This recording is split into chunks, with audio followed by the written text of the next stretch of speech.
Ngayong amihan season, pinaaalalahanan ng Department of Health ang publiko sa maaaring maging sakit sa paglamig ng panahon. Yung amihan also brings in the monsoon rains eh. So madalas yung ulan, walang bagyo pero ulan naman ang ulan. So taglamig. Number one is acute respiratory infection. So kasama na ubo, sipon, lagnat, all those that have, pati COVID. COVID is still around. May mga nagpa-positive pa rin ng COVID. It's one of the respiratory illnesses.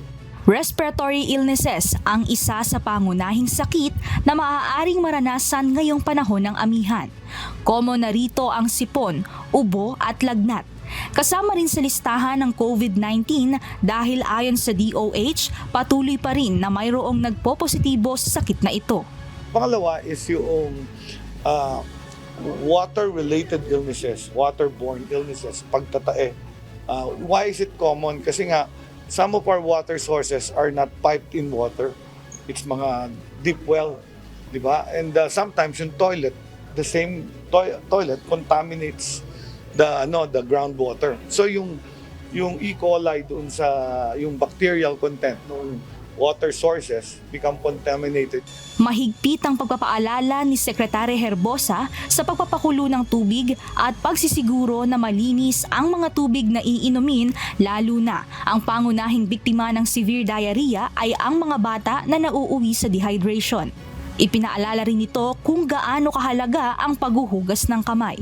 A good defense kasi when you hold doorknobs, press elevator buttons, hold handrails, may ububo na hinawakan niya yung sipon niya o ubo niya, tumawak din doon when you hold that. So, frequent hand washing.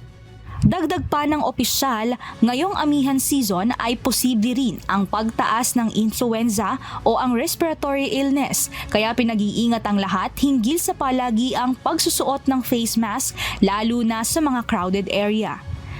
Tiniyak naman ni Herbosa na may mga available na free flu vaccine para sa mga matatanda na ipinagkakaloob taon-taon.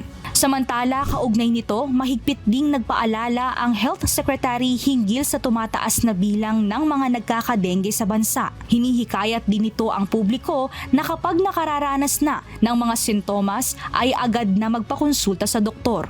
If they have symptoms, to consult early, magpatingin maaga.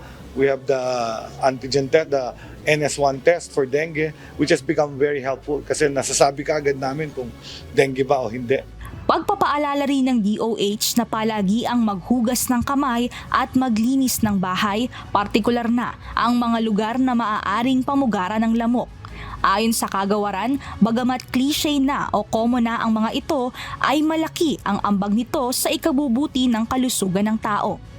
Mia Alonso, humahataw sa Balita Ngayon.